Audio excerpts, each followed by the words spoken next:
हुतास संजय राऊत बोलतायत, आपण थेट जाऊयात. मुंबई मनपाकडून हा दावा मुंबई मनपाच्या गैरसमजुतीतून हा तक्रार दाखल झाली असं कोण म्हणताय?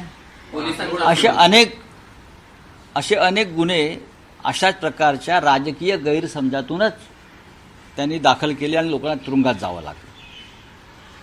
मग तो महानगरपालिकेतले अनेक, मग कोविडचा विषय असेल, खिचडीचा असेल किंवा आमच्यासारख्या अनेकांवरची खटले अशाच प्रकारच्या राजकीय दबावातून आणि गैरसमजातूनच निर्माण झालेले आहेत ना.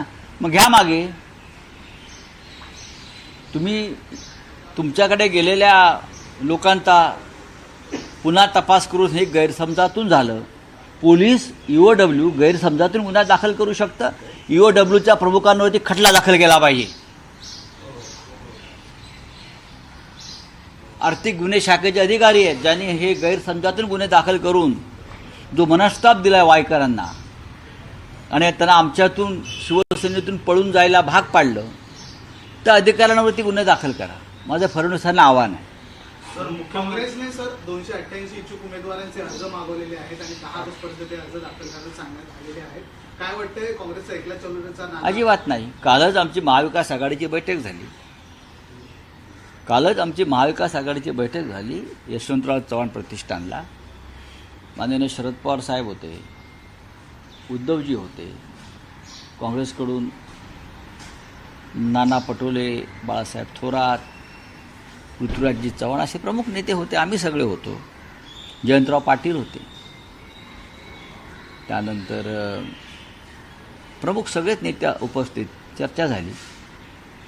अनेक विषयांवर आम्ही एकत्र लढणार आहोत.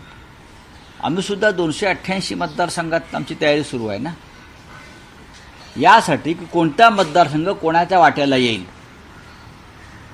हे अद्याप ठरायचं.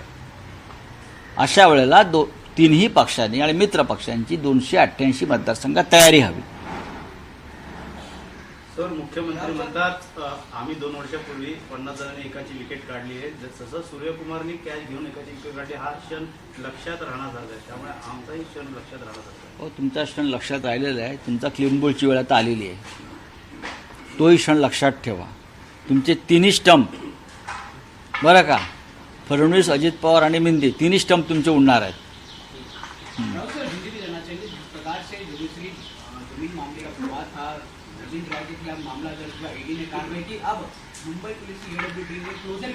वो शेड्यूल ऑफेंस को रद्द कर दिया क्योंकि ईडी को आसान हो जाए.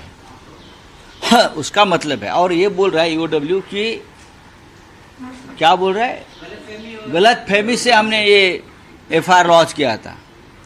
भाई, ये कौन सी गलत फहमी EOW कर रही है? तो जो गलत फहमी से जो ये FIR लॉन्च किया था, वो जो अधिकारी है EOW के चीफ है, उसके खिलाफ FIR लॉन्च करो. आपने एक ऐसे व्यक्ति को मजबूर किया पार्टी छोड़ने को आफ्टर दिस FIR, डर के मारे. वो डर गए बेचारे, वो डर गए. अपने आप को टाइगर समझता था लेकिन डर गया. तो जो अधिकारी है, अफसर है EOW का, उसके ऊपर आप कानूनी कार्रवाई होनी चाहिए. उसका मतलब है आप लोग पॉलिटिकल राजनीतिक दबाव और इस प्रकार से खेल करके जो विरोधी है उसके ऊपर FIR लॉन्च करते हो, फिर ईडी के पास भेजते हो और ईडी कार्रवाई करती है. हमारे जैसे लोगों के ऊपर भी ये है. तो बात ये है कि एक तो आप झूठे मुकदमे दायर करते हो, ये मान्य हो गया. आप झूठे, तो आप ये सभी लोगों की माफ़ी मांगो, वायकर की भी.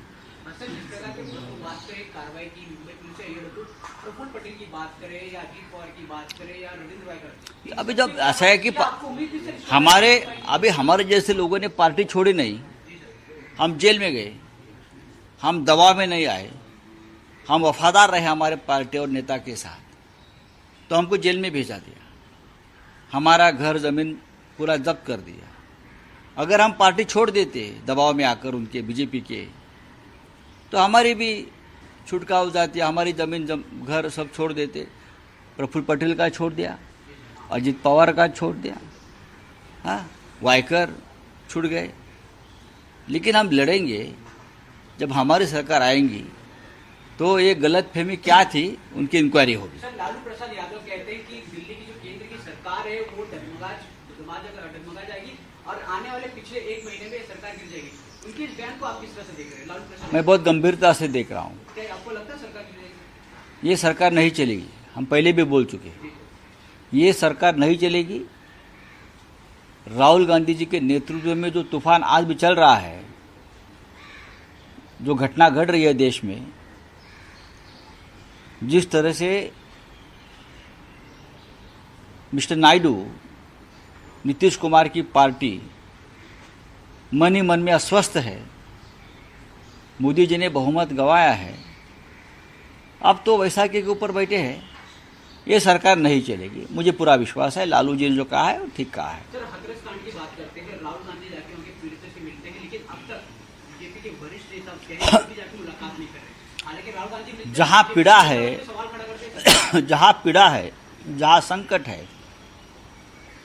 वहां बीजेपी के नेता, प्रधानमंत्री, गृह मंत्री कभी जाते नहीं। राहुल गांधी और हम सब लोग जाते हैं, वेदना समझ लेते हैं, पीड़ा समझ लेते हैं। कब जाएंगे प्रधानमंत्री? ऐसी घटना के समय कभी नहीं जाएंगे। सर, एनडीए की बात करते हैं, बैठक की क्या आने वाले समय में विधानसभा चुनाव को लेकर एनडीए की कोई बैठक है और क्या उसमें सीट शेयरिंग को लेकर आपकी कब तक फैसला हो सकता है?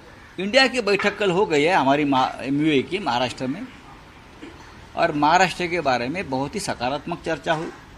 कांग्रेस, शिवसेना और एनसीपी, हम तीनों एक साथ चुनाव लड़ेंगे और सीट शेयरिंग का कोई मुद्दा नहीं है। सर, पुण्यामध्ये ड्रंक अँड ड्राईव्हच्या केस दरम्यान एका मद्यपीने पोलीस अधिकाऱ्यावरती पेट्रोल टाकून जाळण्याचा प्रयत्न केला। प्रकार से मरीन ड्राइव पे भीड़ इकट्ठा हुई सर, उसको आप किस क्या कहीं ना कहीं लॉ एंड ऑर्डर की कहीं ना कहीं जिस प्रकार से घटना होने, उसमें से अगर 10% भीड़, 10% भीड़ अगर सड़क पर उतरती तो महंगाई, बेरोजगारी, नीट जैसी समस्या खत्म हो जाती, सरकार पर दबाव आ जाता।